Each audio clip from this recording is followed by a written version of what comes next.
Hi friends, welcome to my channel கிறிஸாஸ் kitchen recipe. இன்னைக்கு நாம கோதுமை மாவு வச்சு ஈஸியாக பண்ணுற மாதிரி ஒரு ஸ்வீட் ரெசிபி தான் பார்க்க போகிறோம். இதை சாப்பிட்றதுக்கு உள்ள நல்ல ஜூஸியாகவும் சாஃப்டாகவும் ரொம்பவே நல்லாயிருக்கும். வீட்டில் இருக்க குழந்தைங்கள்லேருந்து பெரியவங்க வரையிலுமே எல்லாரும் விரும்பி சாப்பிடுவாங்க. இந்த ரெசிபி எப்படி பண்ணுறதுன்னு பார்க்கலாம். ஃபஸ்ட்டு இந்த ரெசிபி பண்ணுறதுக்கு வீட்டில் இருக்கிற ஏதாவது கப்பு இல்லைனா டம்ளரில் ஒரு கப் அளவு சர்க்கரை சேர்த்துக்கோங்க. இந்த சர்க்கரை கூடவே 2 கப் அளவுக்கு தண்ணி சேர்த்துக்கோங்க. எந்த கப்பு வேணாலும் இதுக்கு யூஸ் பண்ணிக்கலாம். அதே கப்லேயே மற்ற எல்லா இன்க்ரீடியன்ஸையும் அளந்துக்கோங்க.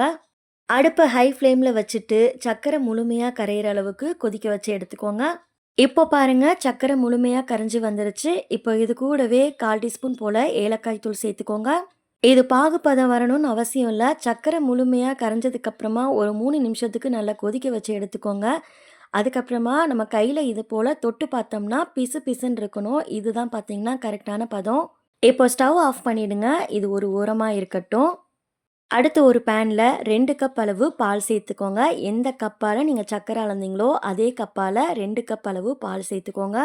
பால் நல்லா கொதி வரட்டும். நம்ம சேர்த்துருந்த பால் இது போல் கொதி வந்ததுக்கப்புறமா இதில் 1/2 டீஸ்பூன் போல் ஏலக்காய் தூள் சேர்த்துக்கோங்க. கூடவே 1 டீஸ்பூன் நெய் சேர்த்துக்கோங்க. இப்போ இதை நல்லா கலந்து எடுத்துக்கலாம். பால் கொதிச்சதுக்கு அப்புறமா அடுப்பை சிம்மில் வச்சுட்டு நல்லா கலந்து எடுத்துக்கோங்க.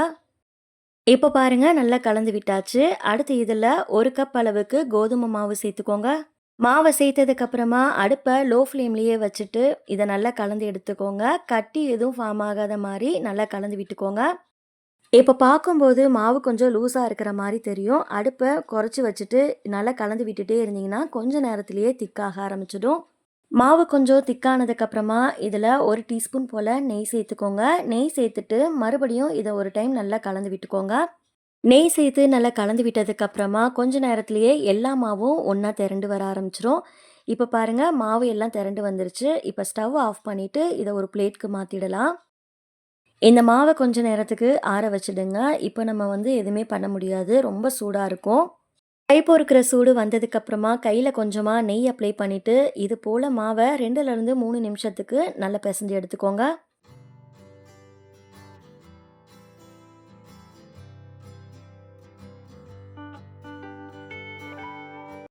இப்போ பாருங்கள், மாவை நல்லா சாஃப்டாக பிசைஞ்சாச்சு. இதை ஊற வைக்கணும்னு அவசியம் இல்லை, நம்ம டைரெக்டாக ரெடி பண்ண ஆரம்பிக்கலாம். இப்போ நம்ம ஸ்வீட் பண்ணுறதுக்காக இந்த மாவிலிருந்து கொஞ்சமாக மாவு எடுத்துக்கலாம். இந்த மாவை எடுக்கும்போது இது மாதிரி ஈஸியாக வரணும். இது மாதிரி இருந்தால் தான் நமக்கு ஸ்வீட் நல்லா சாஃப்டாக கிடைக்கும். இப்போ கையில் கொஞ்சமாக மாவை எடுத்துட்டு இது போல் உருண்டையாக உருட்டிக்கோங்க. ரவுண்டாக உருட்டினதுக்கப்புறமா கையில் இது போல் லைட்டாக அழுத்தம் கொடுத்துக்கோங்க. இப்போ இதுக்கு மேலே நம்ம டிசைன் கொடுத்துக்கலாம். நம்ம எல்லார் வீட்லேயும் இது போல் அரிக்கரண்டி இருக்கும். அதை பின்புறம் திருப்பிட்டு இது மாதிரி லைட்டாக ப்ரெஸ் பண்ணிங்கன்னா நமக்கு அழகாக டிசைன் வந்துடும். அவ்வளோதான். இதே மாதிரியே பேலன்ஸ் இருக்க மாவுலையும் ரெடி பண்ணி ஒரு பிளேட்டில் எடுத்து வச்சுக்கோங்க. பாருங்கள், இப்போ எல்லா மாவுலையும் ரெடி பண்ணியாச்சு. அடுத்து இதை எண்ணெயில் ஒவ்வொன்றா போட்டு எடுத்துக்கலாம். எண்ணெய் நல்லா சூடானதுக்கப்புறமா இதை ஒன்று ஒன்றா சேர்த்துக்கோங்க.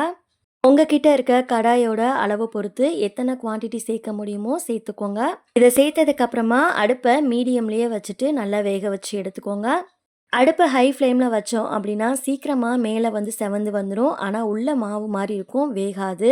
அடுப்பை மீடியம்லேயே வச்சுட்டு இதை 2 பக்கமும் நல்லா செவந்து வர அளவுக்கு வேக வச்சு எடுத்துக்கோங்க.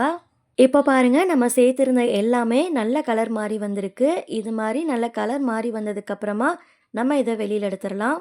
இதை வெளியில் எடுத்ததுக்கப்புறமா நம்ம ஏற்கனவே ரெடி பண்ணி வச்சுருந்த சர்க்கரை பாகில் சேர்த்துக்கோங்க. சர்க்கரை பாகில் சேர்த்ததுக்கப்புறமா ஒரு ஸ்பூன் வச்சு எல்லா பக்கமும் படுற மாதிரி நல்லா திருப்பி விட்டுக்கோங்க. இது ஒரு மணி நேரத்துக்கு நல்லா ஊறட்டும். இதே மாதிரியே பேலன்ஸ் இருக்கிறதையும் ரெடி பண்ணிக்கோங்க. 2 பக்கமும் நல்ல கலர் மாதிரி வந்ததுக்கப்புறமா இதை வெளியில் எடுத்துட்டு நம்ம இதை சர்க்கரை பாகில் சேர்த்துக்கலாம். குறைஞ்சது 1 மணி நேரமாவது சர்க்கரை பாகில் ஊற வச்சுக்கோங்க. அப்போ தான் நமக்கு ஜூஸியாக கிடைக்கும். இப்போ பார்த்தீங்கன்னா 1 மணி நேரம் போல் ஆயிருக்கு. 1 மணி நேரத்துக்கு அப்புறம் ஸ்வீட் எடுத்து பார்த்தீங்கன்னா நல்லா சாஃப்டாக ஊறி வந்திருக்கும். இது சர்க்கரை பாகுலேயே இருக்கணும்னு அவசியம் இல்லை, நம்ம இதை வெளியில் எடுத்துடலாம். இதை சாப்பிட்றதுக்கு நல்ல ஜூஸியாகவும் நம்ம குலோப் ஜாமுன்லாம் சாப்பிட்றோம் இல்லையா, அதே டேஸ்ட்லேயே இருக்கும். ரொம்பவே நல்லாயிருக்கும். ஒரு 3 நாளுக்கு அப்புறம் சாப்பிட்டா கூட அதே டேஸ்ட்லேயே மாறாமல் இருக்கும். கண்டிப்பாக ட்ரை பண்ணி பாருங்கள். வீட்டில் ஒரு டைம் ட்ரை பண்ணி பார்த்துட்டு உங்களுக்கு எப்படி வந்ததுன்னு மறக்காமல் உங்களோட ஃபீட்பேக்கை ஷேர் பண்ணிக்கோங்க. நெக்ஸ்ட் ஒரு ரெசிபி வீடியோவில் பார்க்கலாம். தேங்க்ஸ் ஃபார் வாட்சிங். பபாய்.